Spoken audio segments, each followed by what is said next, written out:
कहानी की शुरुआत होती है फॉरेस्ट डिपार्टमेंट के 2 ऑफिसर से, जो एक कश्ती में बैठकर साउथ अफ्रीका के जंगल का मुआयना करने जा रहे थे। इस कश्ती में ऑफिसर गैबी और उसका बॉस विंस्टन सवार थे। उस वक्त गैबी अपने ड्रोन की मदद से आसपास के जंगल की जांच कर रही थी, पर अचानक जंगल में मौजूद किसी इंसान ने उस ड्रोन को देख लिया। इधर गैबी ने भी ड्रोन के जरिए उसे देख लिया और उसने ड्रोन उस आदमी के पीछे लगा दिया। लेकिन जैसे ही ड्रोन उस इंसान के करीब गया तो उसने जोरदार वार करके ड्रोन तोड़ दिया। अब जंगल में घुसकर ड्रोन को वापस लाना खतरे से खाली नहीं था, लेकिन गैबी ड्रोन को यूं ही छोड़कर आगे नहीं बढ़ सकती थी। इसलिए विंस्टन ने उसे जंगल से ड्रोन ढूंढने के लिए 1 घंटे का समय दिया और 1 घंटे बाद इसी किनारे पर मिलने को कहा। फिर गैबी जंगल में ड्रोन ढूंढने निकल पड़ी और तब हम 2 इंसानों को देखते हैं जिनका नाम था बैरन और स्टीफन। वो दोनों ही काफी जंगली किस्म के थे, जिन्होंने कपड़ों के नाम पर सिर्फ पत्ते पहने थे। वो शिकार करके खाना ढूंढने निकले थे। इसके बाद उन्होंने जमीन पर एक जाल बिछाया ताकि कोई और उनका पीछा न कर सके। उधर विंस्टन जंगल में मौजूद कैमरास की बैटरी बदल रहा था और वहीं दूसरी ओर गैबी जंगल में काफी अंदर तक आ गई। तभी उसे महसूस हुआ कि कोई उन पर नजर रख रहा था और उसने वॉकी टॉकी के जरिए विंस्टन से बात करने की कोशिश की, लेकिन विंस्टन तो अपना वॉकी टॉकी कश्ती में ही भूल आया था। अब गैबी तेजी से दूसरी ओर भागने लगी, लेकिन आखिरकार वो जंगलियों के बनाए जाल में फंस ही गई। साथ ही एक नुकीली लकड़ी उसके पैर में इतनी जोर से चुभी कि उसका चलना भी मुश्किल हो गया। इधर विंस्टन को दूर से ही गैबी के चिल्लाने की आवाज सुनाई दी तो वो तुरंत अपना वॉकी टॉकी लेने कश्ती पर गया, पर उसमें पानी चला गया था, इसलिए अब विंस्टन को खुद ही गैबी को ढूंढना होगा। वो कश्ती में बैठकर गैबी का नाम पुकारता हुआ आगे बढ़ा, लेकिन जल्द ही जंगल से अजीब सी लाल रोशनी दिखाई देने लगी। जल्द ही रात हो गई, लेकिन गैबी और विंस्टन अब भी एक दूसरे को ढूंढ ही रहे थे। जब गैबी की नजर इस रोशनी पर पड़ी तो वो सुन्न सी होकर इस रास्ते पर चल पड़ी और चलते चलते एक झोपड़ी तक आ पहुंची। उधर विंस्टन ने देखा कि एक बेहद खतरनाक सा जानवर उसका पीछा कर रहा था, लेकिन उससे बचने के चक्कर में वो एक दलदल में फंस गया।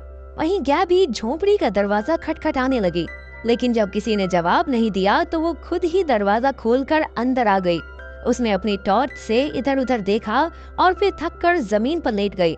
उसने अपने पैर के जख्म पर पट्टी भी बांधी ताकि और खून ना बहे।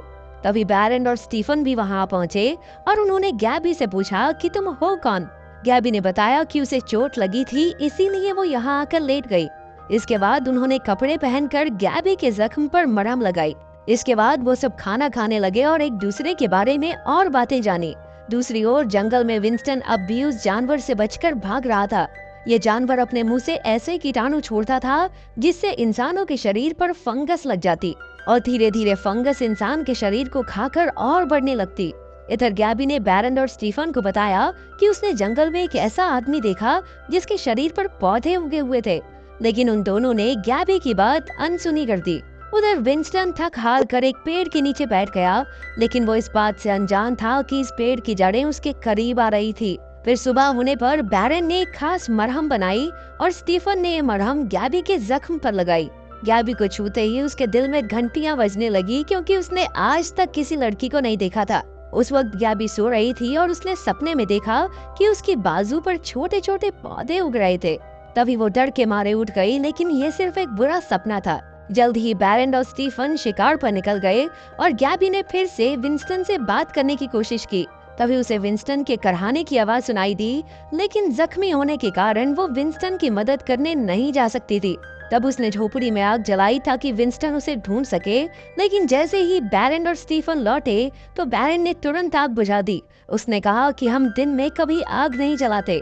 फिर रात हुई और गैबी ने बैरन से उसके बारे में पूछा तो बैरन ने बताया कि 13 साल पहले वो इस जंगल में पौधों पर रिसर्च करने आया था, लेकिन फिर यहीं पर उसकी पत्नी की मौत हो गई और उसके बाद वो कभी शहर वापस लौटा ही नहीं। तभी गैबी ने देखा कि उसका जख्म एकदम ठीक हो चुका था। फिर जब वो सो गई थी तो अचानक बैरन ने उसे जगाया और बताया कि उसके शरीर की गंध से एक जानवर झोपड़ी तक आ पहुंचा है। फिर गैबी ने भी बैरन और स्टीफन की तरह अपने पूरे शरीर पर एक लेप लगाया ताकि उसके शरीर से किसी भी तरह की कोई गंध न आए। इधर स्टीफन अपने तीर कमान के साथ दरवाजे पर घात लगाए बैठा था।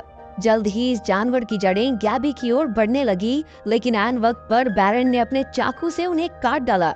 इससे वो जानवर गुस्से में तिलमिला उठा और दरवाजा तोड़कर अंदर घुस आया।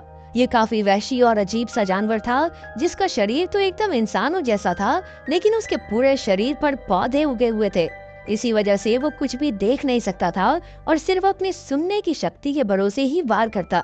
अब वो गैबी पर हमला करने ही वाला था कि बैरन ने बिना समय गवाए एक जोरदार वार से उसे मौत के घाट उतार दिया।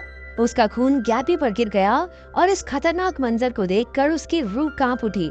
फिर स्टीफन ने फटाफट गैबी के कपड़े उतार कर सारा खून पोंछा ताकि गैबी फंगस का शिकार न हो जाए। इसके बाद बैरन उस जानवर का खून जलाने लगा और गैबी को सच बताया। असल में ये एक ऐसा जानवर था जो इंसानों पर फंगस के कीटाणु छोड़ता, जिससे पूरे शरीर पर पौधे उगने लगते और जल्द ही वो इंसान बिल्कुल ऐसे ही दरिंदे में बदल जाता था। अगले दिन गैबी ने स्टीफन को शहर की जिंदगी के बारे में बताया और अपना फोन भी दिखाया, जिसे देखकर स्टीफन काफी हैरान हुआ। लेकिन अचानक बैरन ने गैबी का फोन छीनकर तोड़ डाला। वो हरगिज नहीं चाहता था कि उसका बेटा बाहर की दुनिया की चीजों के संपर्क में आए। असल में बैरन जंगल में रहकर अजीबोगरीब खोज करने लगा था और इतने सालों में उसने यहाँ के जीवन पर एक किताब भी लिखी थी। वो रोज एक पेड़ की पूजा करता था जिसमें भयानक सा फंगस लगा हुआ था। पूजा करने के बाद वो पेड़ के 2 मशरूम तोड़कर एक खुद खाता और एक स्टीफन को खिला देता। उसका मानना था कि ये पेड़ का प्रसाद है, जिससे उसके शरीर पर फंगस नहीं लगता। इसके बाद जब वो घर लौटे तो उन्होंने देखा कि गैबी के शरीर पर भी फंगस बढ़ने लगा था।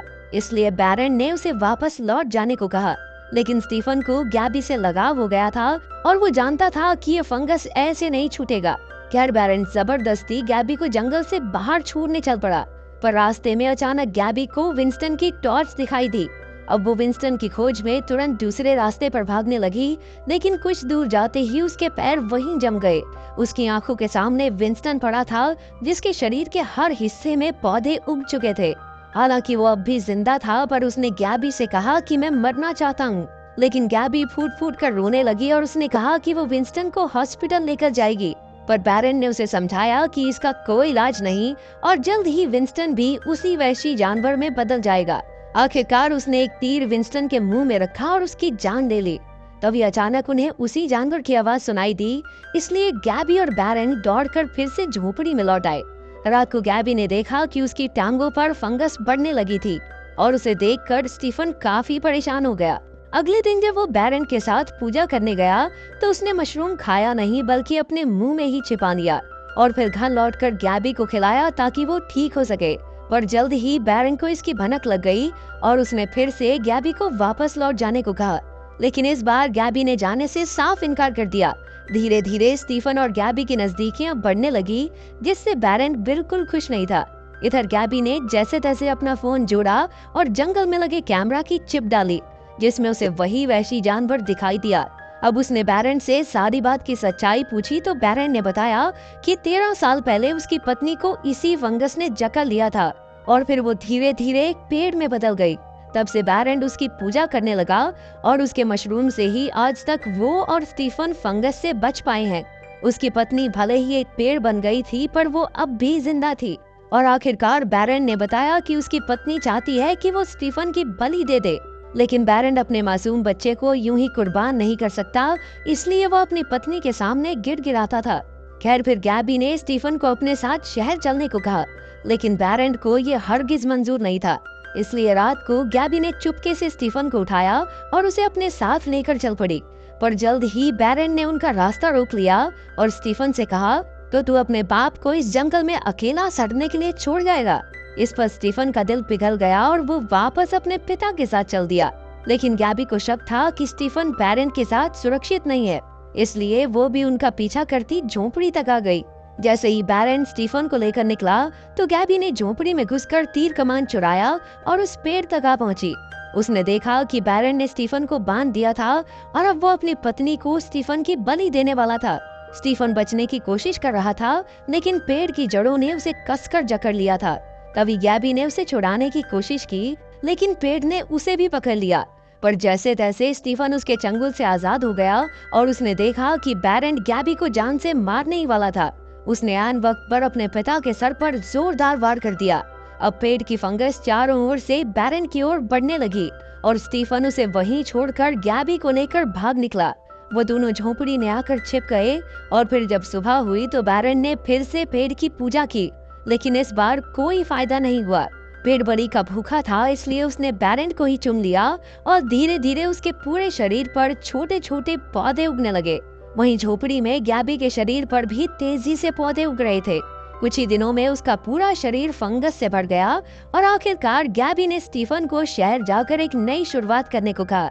पर स्टीफन का दिल अब भी गैबी पर अटका हुआ था, लेकिन अब गैबी का बचना नामुमकिन था, इसलिए वो उसे अलविदा कहकर मजबूरन शहर की ओर निकल पड़ा। जल्द ही उसने शहर के तौर तरीके सीख लिए, लेकिन शायद वो इस बात से अनजान था कि वो अपने साथ जंगल के उस खतरनाक फंगस को भी ले आया था।